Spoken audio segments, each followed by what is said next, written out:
बिस्मिल्लाहिर्रहमानिर्रहीम। अस्सलाम वालेकुम स्टूडेंट। आज का हमारे पास है न्यूमेरिकल 3.7। तो चलिए 3.7 स्टार्ट करते हैं। तो 3.7 की स्टेटमेंट सबसे पहले आपको पता है कि हमारे पास होता है गिवन डाटा। गिवन डाटा में हम वो सब कुछ लिखते हैं जो स्टेटमेंट में गिवन हो। तो यहाँ पर हमारे पास है 2 मैसेज हैं। एक हमारे पास है 26 kg और दूसरा है 24 kg आर टू एंड। 2 मैस हैं। एक है मैस हमारे पास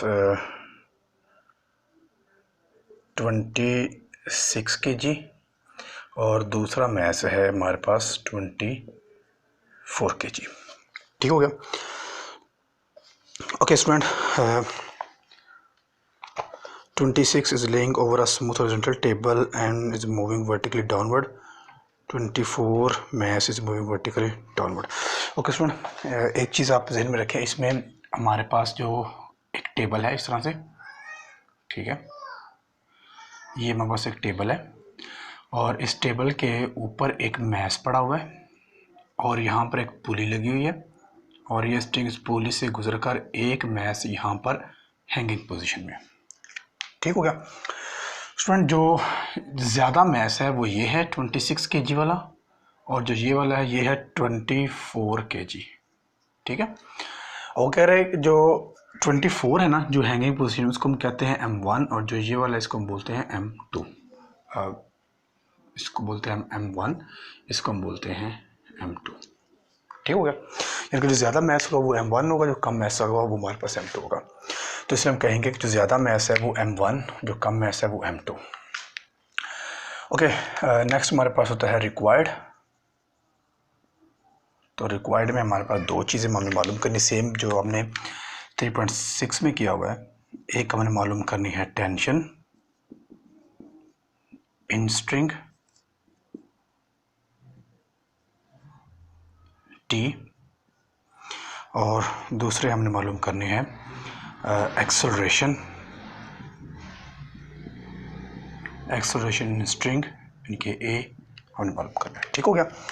रिक्वायर्ड के बाद हमारे पास आता है सॉल्यूशन।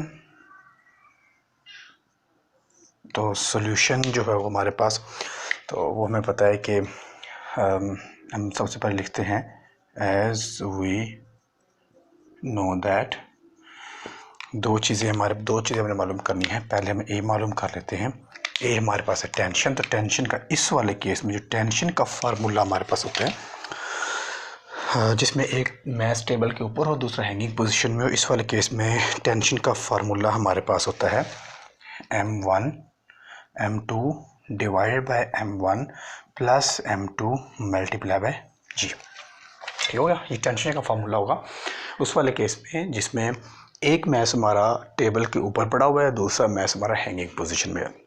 तो वैल्यू जस्ट पुट करनी है हमने। Tension is equal to M1 हमारे पास है 26 मल्टीप्लाई M2 हमारे पास है 24 divided by 26 plus 24 multiply by 10। ठीक हो गया।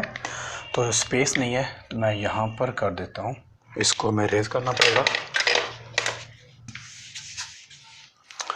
इसको अगर हम कैलकुलेट करें 26 मल्टीप्लाई बाय 24 तो ये हमारे पास आ जाता है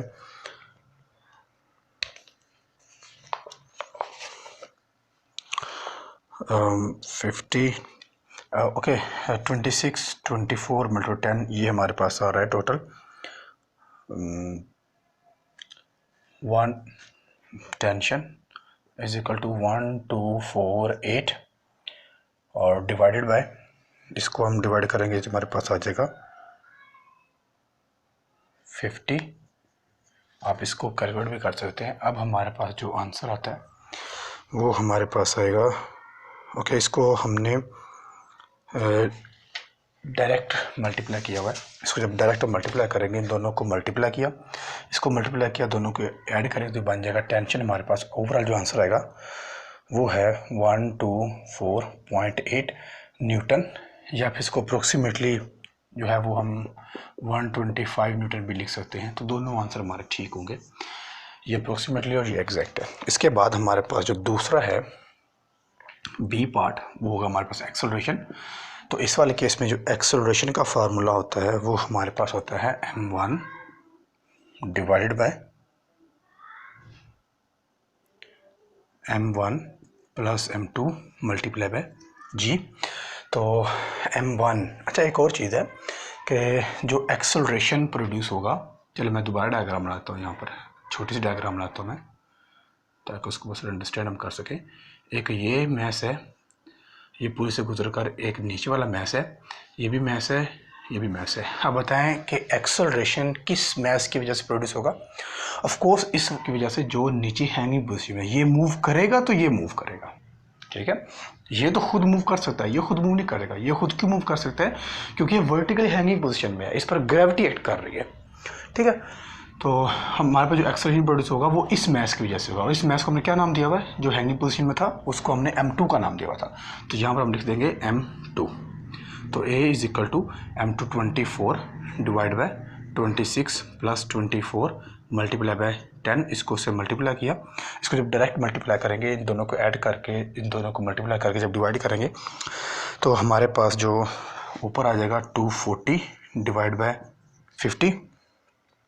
तो ये हमारे पास आ जाएगा ऑलमोस्ट अप्रोक्सीमेटली 4.8 मीटर पर सेकंड स्क्वायर।